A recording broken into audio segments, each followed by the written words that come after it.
Hello, everybody, and welcome to the Trade Talks Live. How are y'all doing? I am Roger Wakefield, and I am in San Antonio, Texas.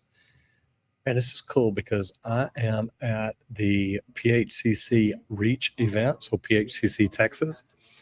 I'm literally looking across the hall into a conference room where they've got 6 tables set up for the apprentice competition.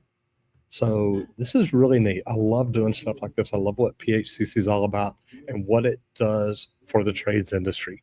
Now, you're here at the Trade Talks Live. We do this every day at 11 o'clock Eastern Time, all the way over to 8 o'clock Western. And we do this so that tradespeople can get up and learn more about their profession, their niche, their industry, their trade, their field of work.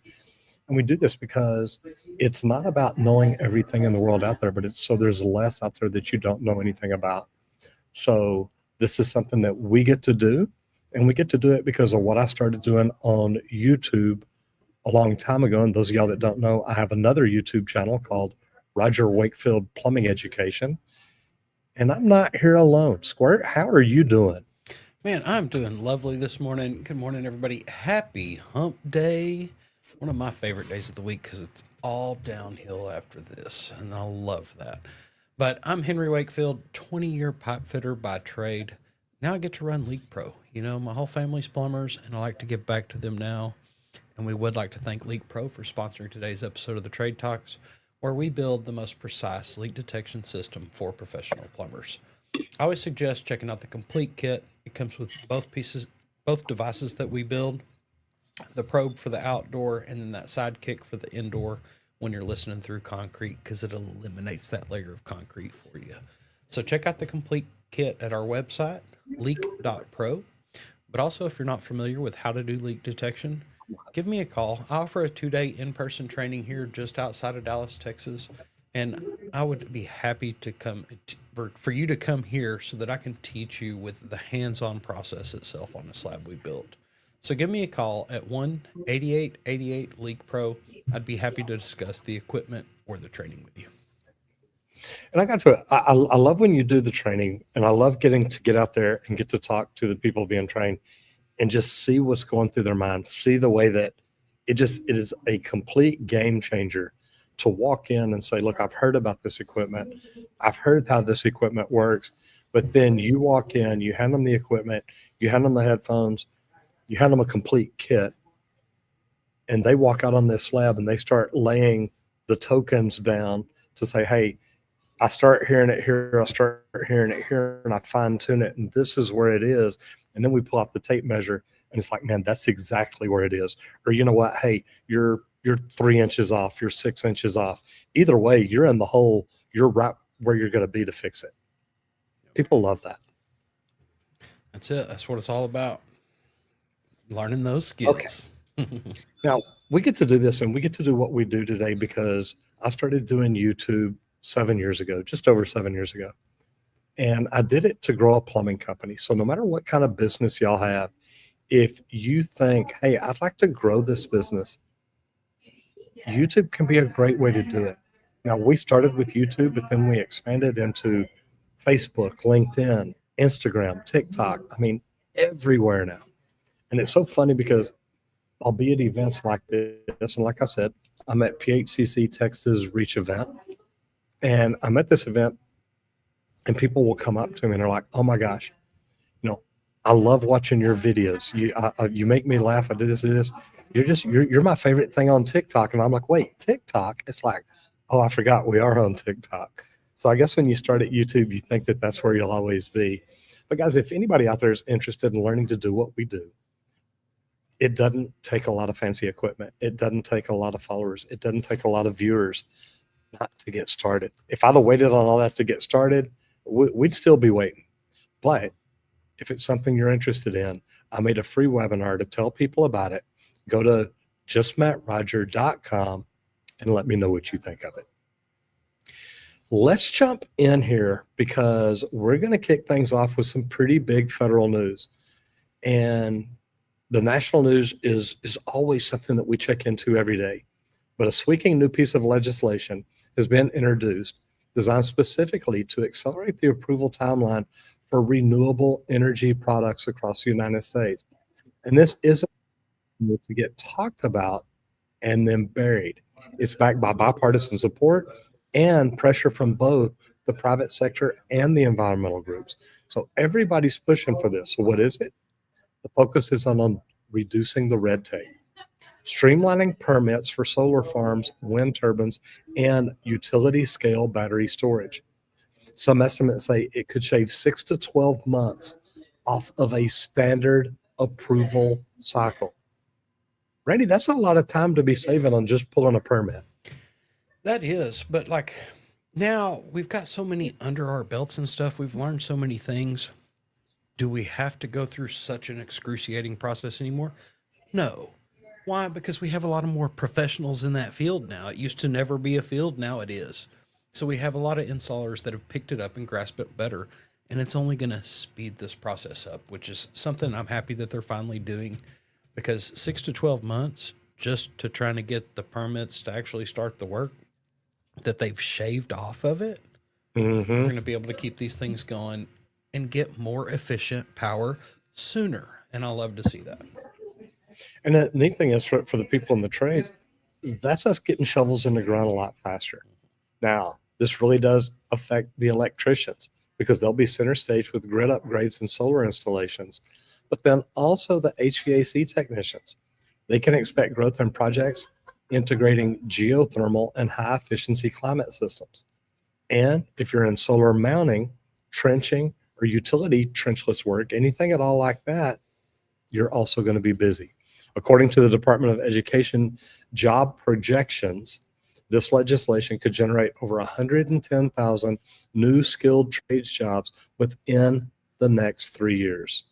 Most of them, Texas, California, Arizona, and Georgia, the people that are actually trying to kickstart this stuff and get it moving. And the big thing about it is big names like Sunrun, NextEra, they're already adjusting their projections upward in anticipation. So if you're a contractor or subcontractor in this space, start getting ready now. Update your credentials, get any certifications you need to get, and reach out to your local union hall or the people, the contractors that normally build stuff like this, and see what you've got to do to become a part of it. Anything else you'd throw in there, Square? Man, just talk to your vendors that you actually get these supplies from, because a lot of vendors hear about jobs before they're ever on the market, because a lot of the designers reach out to those vendors getting some information and some design aspects. So they kind of they're on the front end of that knowledge. So keep in touch with your suppliers of all your equipment and supplies, because they could get reached out to and you could hear about something a little sooner. You know what I love about you saying that? You know, a job that we both worked on, Cortec. Cortec reached out to me because we used to buy a lot of pipe from them for Texas Instruments. Pipe, we used to buy a bunch of George Fisher. We used to buy a bunch of valves. So we would buy a bunch from them. And I remember Mark calling me one day and he says, Roger, I got a crazy question. He said, would you be interested in looking at a water park? I said, absolutely. He said, are you serious? He said, you know how many different companies I've called? And I said, well, number one, why are you calling me last? He said, well, I tried to call you yesterday. He said, but you didn't return my call. I said, you're right. He said, think about this. He said, this is a 270,000 square foot indoor water park, another 30 to 60,000 square feet outside. You'd really be interested in this? I said, absolutely. He said, why? I said, can you imagine how much piping has to be under that thing? I said, I love this idea. So literally he ended up setting us up with two guys from Morton Pools or Newman, not Morton, Newman Pools. And me and Kevin Shea ended up taking them out to dinner a couple of times and talking to them. We were really the only ones looking at it. But everybody was scared of it.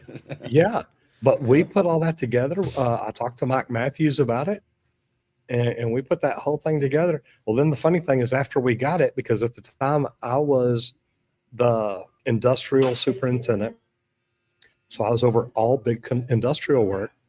And the big thing is to have me and Kevin Shea start bringing in new work. So as I got out and started doing this, started bidding this job. And when we got it, I remember Matthews calling me into the office. He said, well, you understand that you're going to have to do this job. He said, we don't have anybody else that can do a job this size. It's like, well, it is what it is. So I went out there and did it, but it was good. It turned out to be a great job, and we enjoyed the heck out of it. That's it. One of the funnest ones I think I ever did.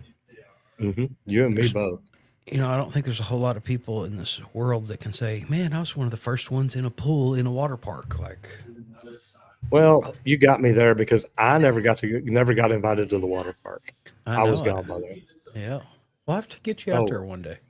You know, we'll just have to plan a weekend over there and see what we can do. Yeah.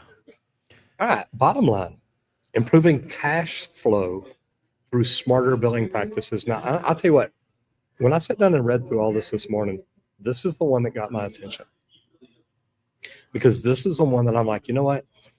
If people have better systems and processes, they put things together better to automate things. This is what happens. But right here, we're talking money, specifically how to keep it moving. Cash flow is the lifeblood of any trade's business. And if you don't believe that, you're not in business. You have to have cash flow coming in on a regular basis. But it is the lifeblood. And it's one of the biggest stumbling blocks for most contractors. Here's the deal.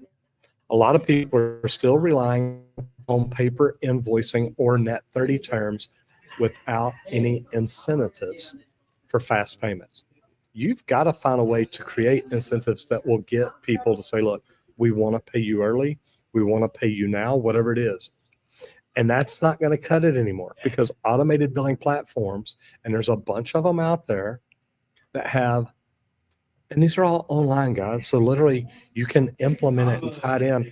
I'm working on building out some AI stuff right now that actually, as soon as you hit done on there, it sends your invoice to the customer. But two, guys, if you're a residential service company, you should be collecting on jobs before your technician ever leaves. But the good thing is, if you've set up payment plans or whatever for people, now you can set up automated reminders. There was a Texas plumbing company that saw a 25% boost in monthly cash. And they did this just by switching to automated billing and offering a 2% discount for payment within 7 days. Now, guys, my thing is, if you're going to do something like this, you have it built in where that's part of your pricing. Yep. You can't take a 2% loss on every job that pays on time, knowing that you set it up for a, 10 to 15% profit margin. Now you're really at 8 to 13. You've got to hit your margin, so you have to build all this in. But if you're still chasing checks around for work that you did 60 days ago, that's a red flag. Start offering the automatic check. What is it? Where they give you a check online and it does the automatic draft. Yeah. But also credit card options. And I know a lot of plumbers that do not do credit cards, and that blows my mind. They're like, if people can't afford to pay me, I don't want to be there. It's like, well, dude, they still need freaking plumbing. And one of the other big things is set up financing. If you don't have financing for jobs, they say most Americans cannot write a check for over $2,500. If you're selling water heaters that are $2,500 and they can't write that check, have financing set up to make it easy for them. But set it all up. Even with the fees, the trade-off for faster pay is worth it. And make sure that your terms are crystal clear up front. We used to do that. When we send a plumber out, guys, we get paid today. You understand that plumber will either take your credit card or a check before we leave. That's such a big deal, because the delayed invoicing will kill you. And every day you wait is another day that you're financing somebody else's project out of your pocket. And I hate to say it, but when you're letting them net 90, net 60, net 90, maybe even net 120, you're just letting them hold on to all your money to pay for what they're building, and it's not helping you at all. What are your thoughts, Squirt? No, definitely. Like automations and stuff, the automated following up, it's amazing. It takes it off of your mind because if you are still having to reach out and chase down all these things, you're wasting your time. Like, not completely, because hopefully you do get paid and you get some of that money back. But if you're just having to keep reaching out over and over and over,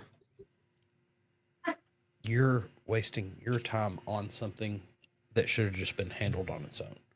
Mm-hmm. But like, you can't get behind on your billing. That's for sure. Causes issues for everybody, even in the company itself. You've got to make sure that you've got that cash flow going. It was part of our bonus structure at the large corporation I was at was, do we have good cash flow for the month? Yes or no? And it had to be a certain amount for us to get that checkbox or not on our bonuses. And it was something out of our control, but it was all the PM's jobs to make sure that they were billed out and staying current and making sure that they were getting paid on time. It was just making sure that our whole team was doing their parts. And I love it.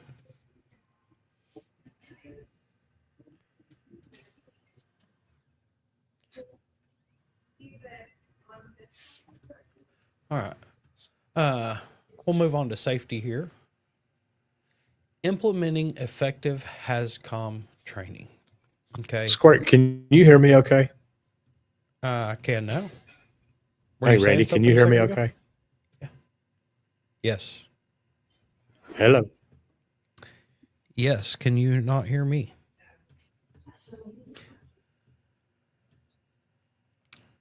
HAZCOM, also known, or hazard communication, is also known as HAZCOM.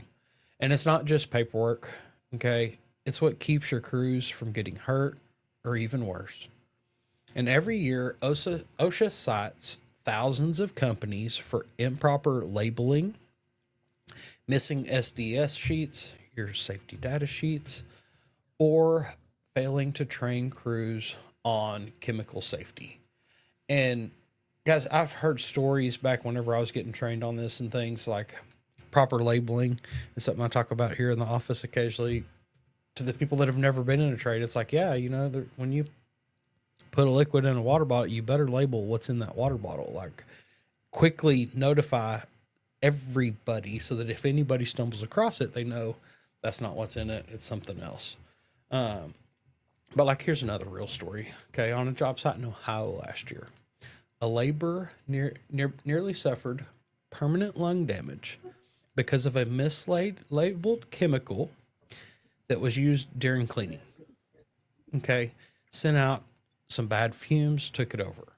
But luckily, somebody on the site had just completed their HAZCOM training and recognized the signs of exposure early. The guy's life changed because somebody was trained right. They were able to step in and go, "Hey, no, you need to put that up. I don't think that's what you're using because of all these things that I see." Okay. And you're going to learn that in HAZCOM training signs to look out for, different things like this, because you're going to learn about a lot of those chemicals and things they do. And they're constantly changing things and updating things. So what does a good training look like? You need more than a dusty old binder. You need some visual aids to explain, some stories to tell, but also hold some rough weekly refreshers. You know, if you're on a plumbing job, hey guys, where do we store the glue and primer at? Is there a flame-proof cabinet? Is there different things like this? Are all the labels good on there? Can everybody else on the job know what's in that can? Walk your crews through real chemicals that they are going to use. Okay, don't just hand them that generic PDF that everybody else uses. Oh, here's tape and bed mud. I don't ever touch that. I'm only around it when they come through, and I'm not actually touching it or using it, so it makes no sense. Teach them with things that they actually put their hands on normally, because that helps them retain the information. Okay. And also don't forget that HAZCOM is federally required. Not following it can land you in the hot water with 5-figure fines the first time. Let's 10x that for the second. HAZCOM Yeah. training is important to protect your crews, guys, and everybody on the job needs it. If you really want to learn to take it more serious, you've got to show that it actually matters, and you've got to lead that way to all your staff, all your crews. Let them know that it is important and that you care about it. And safety is one of the important things and core deals of your company, because safety's key. And we all want to go home the same way that we showed up. And that's why I really like this. Each and every day. That's great. I know I lost a couple of comments, but I've got there we go. Gen X Plumber says, good morning, fellas. How are you doing? And brother Dustin DeWeese is in the house. Brother, I see your truck up by Texas all the time. I hope you're doing well. I actually need to bring you back in for a podcast interview again. See how business is going. See what we can talk about. Always something good. And it's great. I think there were a couple of comments before this. Oh, there's one. Yeah. Here you go. When it kicked me out and brought me back in. North Texas Plumber working on a new app to solve truck inventory and reorder management problems 4 years ago. Came a plumber due to COVID. It was your YouTube channel that taught me what it meant to be an apprentice. It's also your YouTube channel that helped me understand that I needed to be humble. Yeah, I needed to humble myself at 33 years old going into a brand new industry. Well, Philip Wallace, good for you, brother. Good to see you in here. Dustin DeWeese says, we're out here and we can make it happen. I love it, brother. Love it. Squire, I know you lost me there for a minute. Yeah. And Wi-Fi was good while ago, and now it's down to 1 bar. So you may lose me again. If so, I'll run to the room. It's not good here right now. Okay. But Sounding clear so I can far, hear you. so that's a good thing. Good deal. So Yeah. let's roll into new construction then. And there's a construction boom in entertainment district across major cities. Yep. All right. Yeah. So let's talk about something a little more exciting this time. Entertainment construction. From Nashville to Austin to Vegas. And driving through Austin yesterday, I love seeing the tower cranes up. Cities are investing millions into mixed-use entertainment zones, music venues, sports districts, and nightlife corridors. And I'll tell you what, if you hadn't been to Nashville lately, it looks like Las Vegas. It really working does. on it. Yep. Mm-hmm. But why are they doing that? Because these districts drive tourism. And that's tourism, retail, and housing all in one big footprint. We're seeing projects that blend hotels, bars, apartment towers, and concert arenas all in one block. Nashville just wrapped up a $1.2 billion expansion that was finished 3 months early thanks to smooth trade coordination and offsite fabrication or prefabrication. It's amazing how that works. Mm-hmm. And it's booming major opportunities for trades like electrical, fire protection, commercial plumbing, audio video integration, and HVAC. But timelines are tight and the quality expectations are very high. Guys, they're building these as an all-in-one entertainment center. And they expect it to be done right. They expect it to look good. And they expect it to be done quick because they want to get this thing making money. So if you're bidding these jobs, you better come with a coordinated software. That way you know that you can prove that you can keep your deadlines and have a clear plan for manpower. Because the minute you fall behind, they've got other people already lined up ready to take your place. And Randy, we've seen that on big jobs where they're like, look, if you can't get the people in here that do this, we can get more people out here.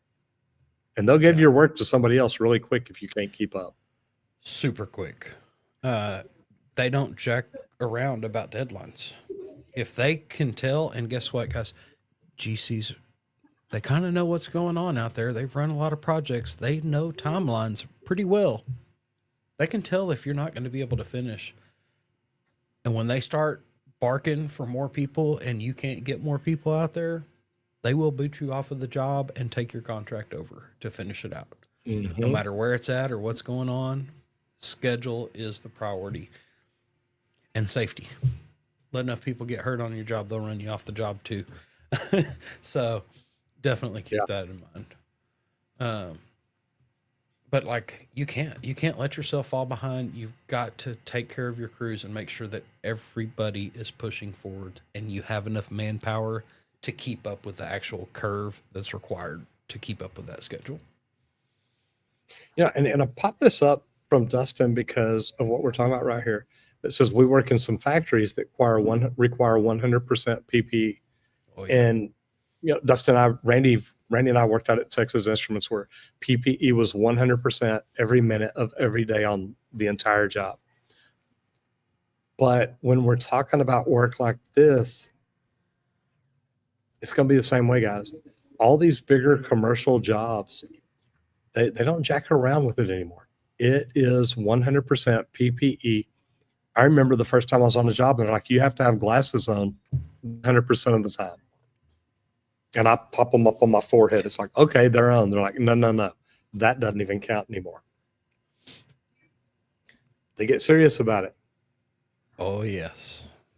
Yeah. I had fun with, there was a sheet metal superintendent on a job and I had my safety glasses. Well, I've got a really wide head. So they fit kind of loose. So whenever I would lean down to drill into the floor, my safety glasses would kind of come up away from my eyes and I'd drill the hole and I'd stand up and they'd drop right back down, covering my eyes, protecting me and doing all the things. And he'd come over and he'd cry, hey, you need your glasses on. And I'd stand up and they'd drop right back down. And I'm like, what are you talking about? Oh, okay. And then I'd bend back down and they'd pop back up. Hey. Such a great time. Just something different. And it is like they really want you 100% of the time. It doesn't matter what's going on. And a lot of people are there to keep an eye on you. I guarantee it. They're around a corner somewhere. Oh, yeah. Yeah, they're looking for you. They want to catch you. That's it. All right, mindset growth. And this is a good one because this is hard to do, but balancing family and business responsibilities for tradespeople. So this is for every business owner, every manager or technician out there who's ever missed a soccer game or had to work all weekend long. But let's be real. Balancing family and work in the trades, it's not easy to do. The hours are early. The jobs are unpredictable. The mental load it's heavy, guys. You're thinking about your work all the time. But burnout and broken relationships don't have to be part of the deal. One HVAC contractor in Oklahoma started blocking off 5 p.m. to 8 p.m. every day. It was titled Sacred Family Time. No exceptions. He trained his crew to respect it. He hired a dispatcher to filter out emergencies. And you know what? His business grew because he was not burning out. He was not missing the things that were important to him in his life. So if you're a leader, build a culture where family comes first. And if you're not, guys, you need to look at it because that means enforcing reasonable hours. I've had some plumbers that they wanted to work around the clock. It's like, no. And they're like, well, me and my wife are fighting right now, so I really don't want to go home. Well, go home. That's where you need to be. Yep. But it means enforcing those. It means respecting your time off and modeling the balanced life yourself. And that's hard to do. Me, when I was younger, I wanted to make as much money as I could. I wanted to make sure that I was able to pay for anything and everything Randy wanted to do. And it's like, look, it takes a lot of work to take care of everything we're trying to do and everything I want to do. But here's the deal. Set those expectations. Don't go for it all in one day. Schedule around priorities when it's possible. And I know sometimes it's not. I get it. But the biggest thing here is don't be afraid to delegate. And that's when I realized I was getting good at it because I would talk to my foreman. Or if I needed to, I'd talk to another superintendent and say, hey, I can't be here this day. I need you to be. And it always worked. But trust me, when your crew sees you do it, when they see you taking off time to spend with your family, they understand then that it's okay for them to do it also. Yeah. So, okay. Go ahead. Who clicks that? Wait. Thank you. I made it go Okay. away. Perfect. You're welcome. All right. Yeah, I was going to wait. Why is that starred? No, I don't want that starred. We'll jump on into the sponsor. I hit segment the here. wrong button there. Yeah, you're good. We would love to thank Leak Pro for sponsoring today's episode of the Trade Talks. They let us come in here, hang out, and talk trades for an hour each and every day, Monday through Friday at 11 a.m. Eastern Time. And Leak Pro manufactures the most precise leak detection system for professional plumbers. And build a couple different devices. Build a probe, T-handle style with a stainless steel rod. That stainless steel rod, it's real durable. That's the one we prefer for that meter to the home service. When you're trying to listen down to the yard line, things like that, that stainless rod's real durable. So you can probe it in and out. It's not going to matter if you run it into rocks and things like that. You'll be able to get there. But also in that a complete kit comes our Sidekick, the other device that we build. And it's a pistol grip style with an aluminum rod on it. And that aluminum rod, it's one of my favorites because whenever you're actually listening through a slab in a home, driveway, sidewalks, patios, anything like that, that aluminum rod kind of removes that layer of concrete when you're listening through it. So check out the complete kit at our website, leak.pro. But if you're not familiar with how to actually do leak detection and you're just always sending it out to third parties, bring it in-house. Come spend a couple days with me. I offer a 2-day in-person training here where I've got 11 leaks under a slab where we will run you through hands-on training so that you leave with the confidence knowing exactly how to go in and do a leak detection.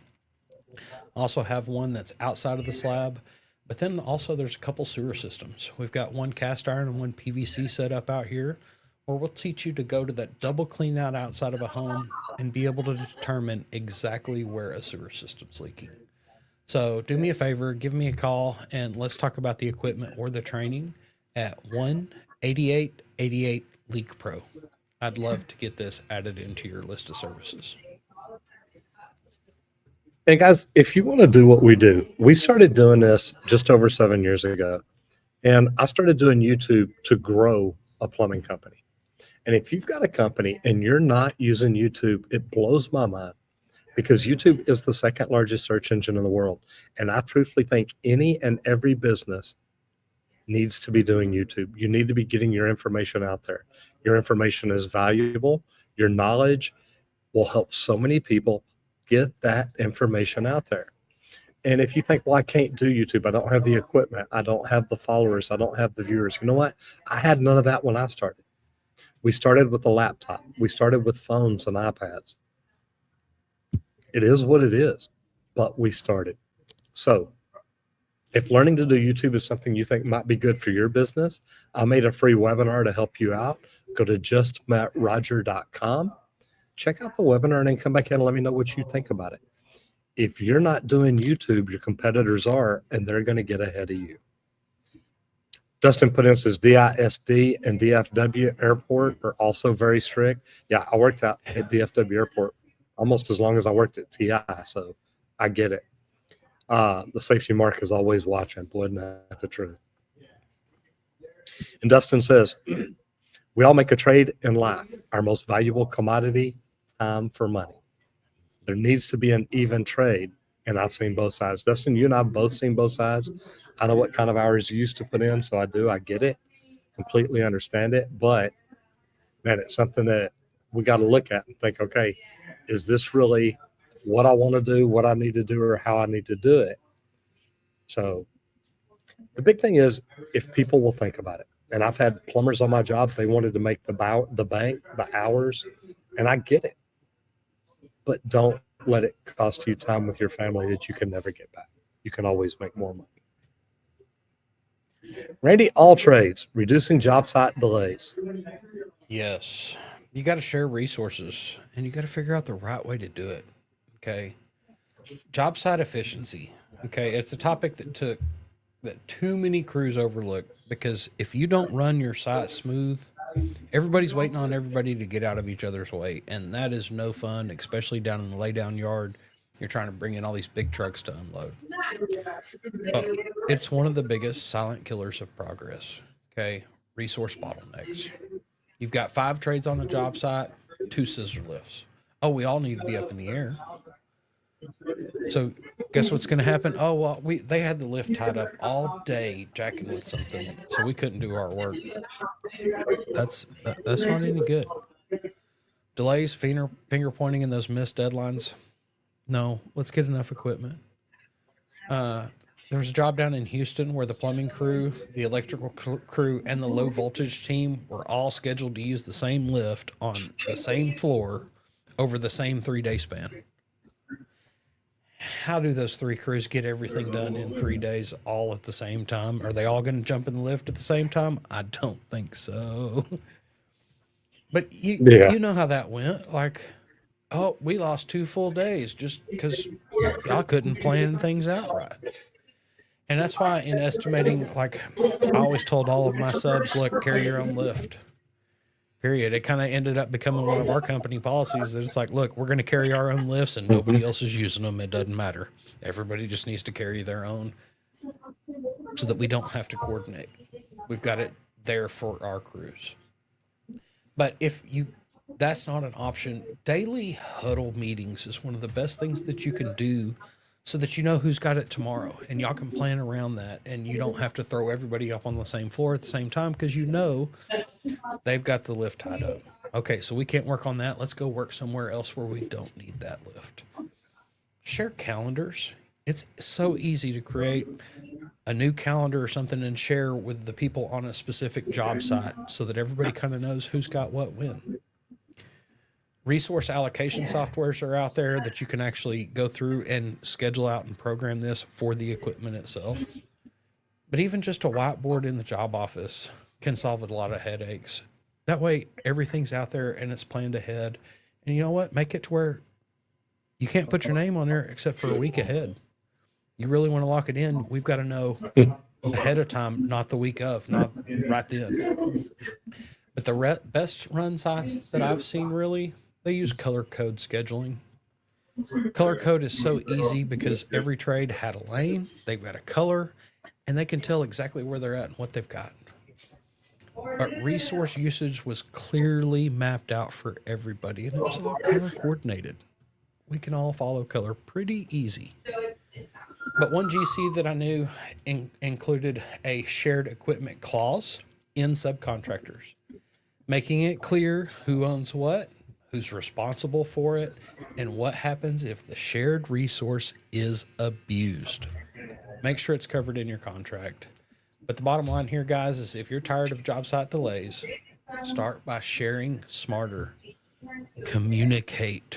We always talk about it. This is just another part of that communication that keeps a job running smooth.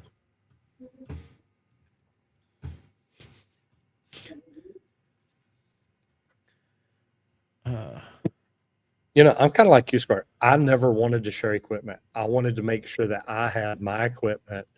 That way we weren't waiting on anybody. So I love that. Derek Sutton says, good evening. Man. Good evening. It's still morning where I'm at, Good Brother morning. Derek. I hope you're doing good. Matt McDonough says, Mr. Miyagi, a plumbing and squirt. What? Good morning, good evening, and a good day. Matt McDonough says, Mr. Miyagi, a plumbing and squirt. What's up, brothers? Working on a boom lift right now. You guys keep up the great work. Love you, bye. Brother, great seeing you in here as always. Hanging out in the air. I love a good boom lift. You got to do what you got to do. All right. Laws and licenses. Understanding the new labor regulations affecting overtime pay. I used to love scissor lifts, boom lifts. I'm okay with. There's a time for them. I've had to use them, but yeah. When you see somebody die in one, it's like, okay, keep your eyes open.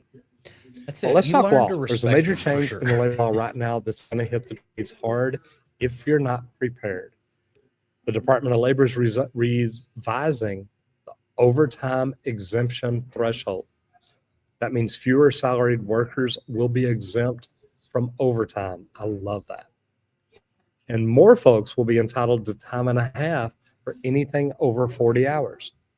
This affects your field supervisors, your estimators, your junior project managers, anyone who's classified as salaried but still working long hours. And if you're a business owner or a payroll manager, now's the time to audit the job classifications, recalculate your overtime projections. Better than that, train your managers on the new compliance requirements. One roofing company in Colorado ignored the change in 2020, ended up having to pay out $114,000 in back wages and fines after a surprise audit. Guys, you don't want to get caught doing this. It's not a wait and see situation. It is happening already. So make sure you stay informed and you get compliant before it costs you a ton of money. Because guys, when they start levying those fines, it gets expensive. Quick. Squirt, how often have you had to work on boom lifts? Quite a bit, honestly. How often did you have to work on boom lifts? A lot. Did you? Can you hear me? Yeah. Okay. Yes, I actually worked on boom lifts quite a bit. We did scissor lift was the primary thing, but I worked in a lot of industrial spaces that were actually operational plants going on. So boom lifts were one of our major things. I use a lot of articulating booms so that I could actually put myself up over where somebody's working so I could still keep our lines going and not have to shut down the production line. That was the major part for a lot of ours. But we would have to communicate a lot with the employees in the area also because we were going to be overhead so that they were all aware of everything going on and how to be safe in that area. So a lot of extra steps, but I did. I enjoyed boom lifts. I had a lot of apprentices that were scared of heights that I had to get trained up on boom lifts and teach them, look, it's okay, but you do have to respect the lift because the balance on those things is not real good if it hangs up on anything. So I've seen some bad incidences myself. Yeah. And make sure you're working on dry ground. Yes. That's one of the biggest ones. Yep. All right. Business training. Business training. Training field staff to identify upsell opportunities. Can you hear me? Yep. Hello. I can. He must be cutting out again. Okay. So let's hit it. Okay. Well, I've been having problems, but I can hear right now. Okay. All right. Go ahead. I was going to say upsell opportunities without pressure. Okay. And this is a topic that can either win you a customer for life or get you roasted online. Okay. Upselling, guys. When it's done ethically, upselling isn't about pushing. It's about educating. Educate that customer on what you're actually offering them. But let's say that your tech notices an old water heater with corrosion on that inlet valve. Okay.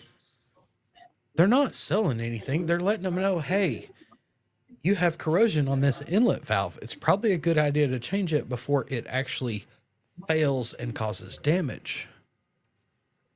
You're not trying to sell them up on it. You're just, hey, this could fail. Here's what it would look like if it does fail. Your house floods. Would you like me to go ahead and replace that while I'm here or not? It's your choice. You're not trying to upsell it, but you are offering that to help save them and prevent them from disaster in the future. But how do you train your team to do that? Role play, guys. Review real job tickets as to how they could have followed up better or offered some different things. Teach them to ask questions. And that's one of the big things. That's something I teach a lot on leak detection is you've got to communicate with that customer because you're trying to get all the information that you possibly can. They're not going to have a lot, but like, how old is the system? Has this issue ever happened before? When was this last inspected? One of my favorites, has anybody else worked on it? because you need to know these things. But there was a HVAC company in Ohio that trained their techs with a little check 3 system. Okay. Before you leave, each tech had to check and log the condition and 3 non-related items. Revenue jumped 22% in 6 months. And customers loved that added value because you're not just here to fix the problem I called about. You're actually looking at my system and taking care of me as the customer and looking at my home and caring about it. But if you train your crew to spot that value, not to push that product, sales are going to roll in, and you're not being that pushy sales guy either. You're just offering them ease of mind and a better system and fixing some of the problems that are there. So I love this.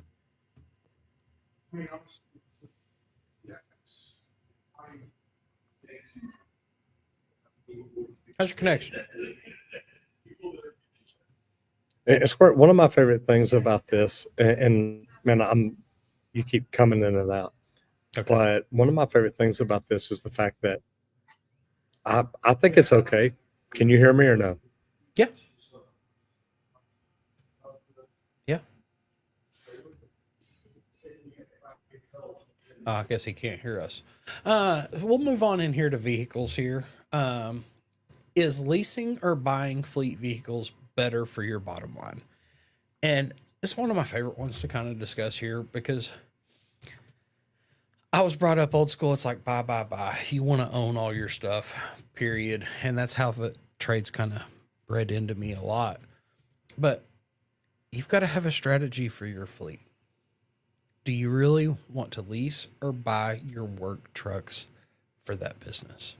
Okay. And there's no one size fits all answer here because it's going to be different for each person, each company based on size, things like that. But here's some good things to think about to help you decide. Leasing may be better if you want lower monthly payments. You plan to actually refresh your fleet every 3 to 4 years so that all your drivers are in a new current vehicle, things like that. If you want fewer maintenance surprises, that's one of my big ones because whenever you've got a vehicle that's down, you are steadily losing money. But buying can also be smarter if you rack up high mileage quickly. If you're putting in a lot of miles on your vehicles, you don't want to lease because you're going to go over the limits and it's not good depending on the contract and stuff that you can get. But if you prefer to modify or brand vehicles freely and you can't get it to where wraps are okay and things like that, you may just want to buy. If you want long-term equity in the resale value, this is a reason that you would want to buy. And you can figure this out, like how many miles do you put on it? How quick is it going to wear out? Do I want to own it? And there's also some leases out there that if you lease it for X amount of years, you can own it also. So those are great options if you can find some in your area. But there was a plumbing company in Arizona that chose leasing. And after 3 years, they had a fleet of newer trucks that doubled their client impressions just for that curb appeal. But meanwhile, an electrical shop over in Mississippi, they own their trucks outright and they treat them as tax deductible assets that they run to 200,000 plus miles. Also consider some downtime cost here because, you know, that's a major thing to think about. When a vehicle's down, it is no good.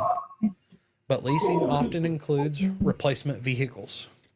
If you've got to put it in the shop, they'll give you something else that's part of the deal. Ownership does not do that at all. You are going to have to go out and rent something that's going to be out of pocket. So that's something to kind of keep in mind there also. If it's a big plumbing van, you don't really want to move all the tools from one van to another to keep some things going, and I get that. But if you just got a few of the basic tools to run some simple calls, you could still keep things going. But run the numbers for your actual model that you've got now and try to figure out what's going to save you more over 5 years. That's going to give you the answer. So You know, and Squirt, when I had Texas Green Plumbing, when we started leasing the vehicles, there was such a boost in morale for the employees because they knew that they were in new vehicles, but also that they knew, look, in 4 years we'll get new vehicles again. So we were able to change out those vehicles. That's a good thing about you are leasing. You get new vehicles every 4 or 5 years, depending on how you have your plan set up.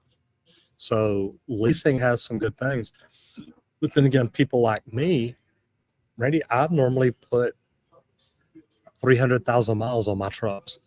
So purchasing is a great thing for me because I'll have them 5, 6, 7 years. So it makes a big difference. Yeah, that's why I purchased my truck Ah. for personal, because I know I'm going to end up putting a lot of miles on that thing and keeping it around for a while. Mm-hmm. All right, so let's move into the social media spotlight. And today we're talking about Roofer Girl. So shout out someone who's really crushing it on social media. Roofer Girl, if you haven't seen her content, go check it out. She's not just posting pretty roofs. She's explaining installs, breaking down materials, and giving real life insights into running the roofing business itself. Her posts on shingle lineups and ridge vent mistakes hit over 1.8 million views.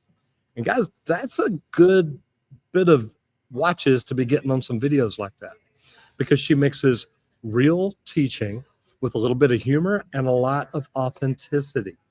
What can we learn from her? Well, show your face, tell real stories, educate while entertaining. I call it edutainment. And whether you're a journeyman electrician, a tile setter, no matter what it is, there is room for your voice online, and your future customers are watching before they ever even hire you. Squirt, why did you pick Roofer Girl today? Cause act like a lady and work like a man. Oh, that is so much how like every woman I feel like I ever worked with in the trades.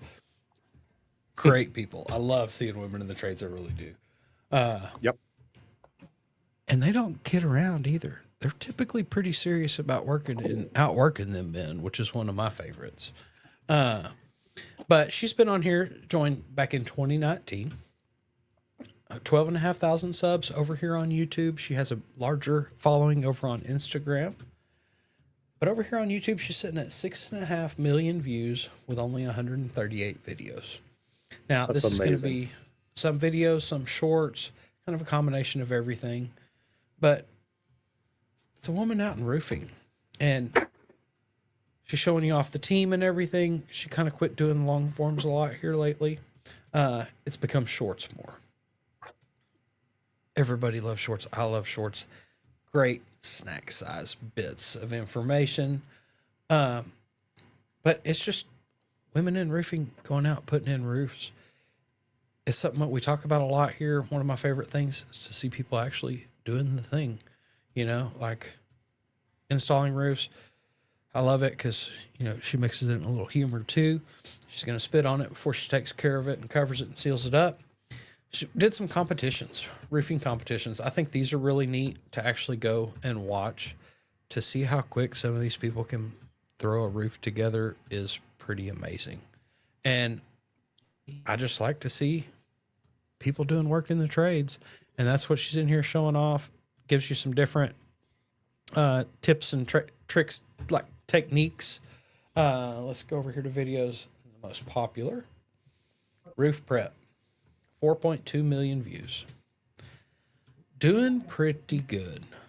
So I think it's really neat just to kind of see the whole process. We just had a roof installed out here, and they were saying 2 days, and it only took them 1 day. They cruised through this thing, but they did have a lot of people out here handling it because we've got a pretty long building here, so it's a lot of roof, I feel like. But just to go through and kind of watch them do the things that they do is really cool. But the competition's one of my favorites. I wish they had more competitions back whenever I was actually in the trade and stuff. The apprentice competition started more again right after I left. So pretty neat things.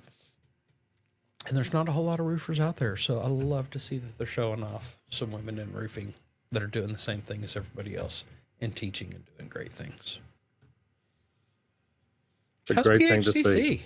PHCC? You know what? It's good that they're getting this, and I tried moving to improve the quality. And you can see over my shoulders, this is where the apprentice competition is going to be. And they'll also have all the vendors set up at these tables along the side. There you go. So this is where, as you see, there's 6 stations there.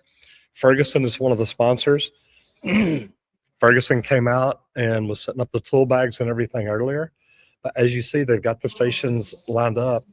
They'll get the apprentices in here today, starting at about 4 o'clock, and they'll start doing their work, doing their takeoffs and whatnot. I think that the work will actually be done tomorrow, starting early in the morning and going on till later in the afternoon. Then they'll award the apprentice winner tomorrow afternoon. So I just wanted to kind of give y'all a look at that. So when I started getting bad service out there, I thought, you know what, I'm going to see if I can get any better in here. But I'm going to have to get out of here because they're trying to clean this room out. So I'm going to have to get out of here. So I'm just going to tell y'all real quick, if you want to do what we do, we started doing YouTube 7 years ago.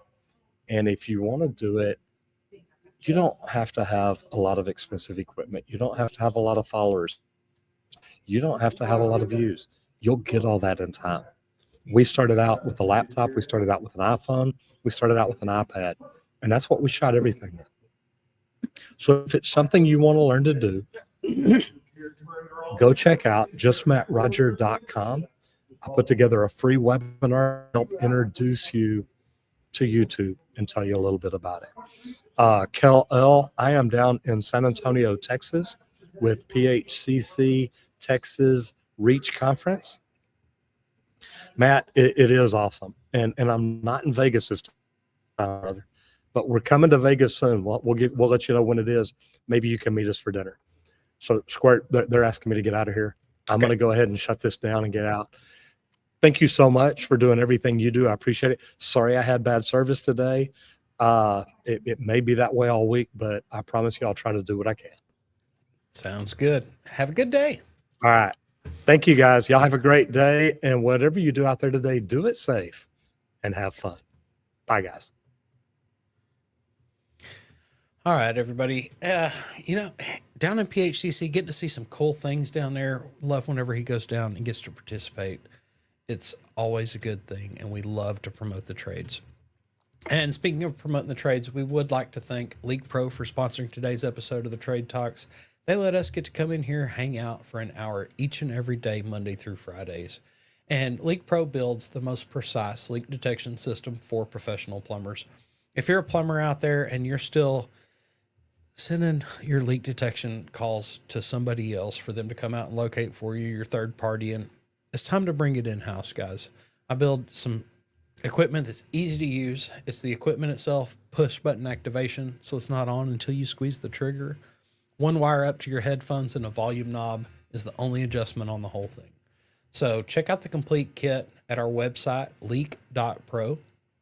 But also, if you're not familiar with how to do leak detection, give me a call because I offer a 2-day in-person training here just outside of Dallas, Texas, so that we can teach you exactly how to go into a home and do a leak detection. I've got 11 leaks out here under slab. I get to run you through multiple times, and each time it's like coming into a new home looking for a new leak. So give me a call at 1-8888-LEAK-PRO. I'd love to talk about the equipment or the training with you and get this to where you're handling it in-house. That's the main reason that I run Leak Pro. I want to help all the plumbers out there. I'm tired of y'all losing these leak detection calls. So give me a call. Once again, 1-8888-LEAK-PRO. I'd be happy to discuss the training with you. And everybody, happy hump day. Hope to see you back in here tomorrow for a wonderful Tequila Thursday. Everybody get out there, hit it effing hard. You know we will. See you tomorrow. Bye.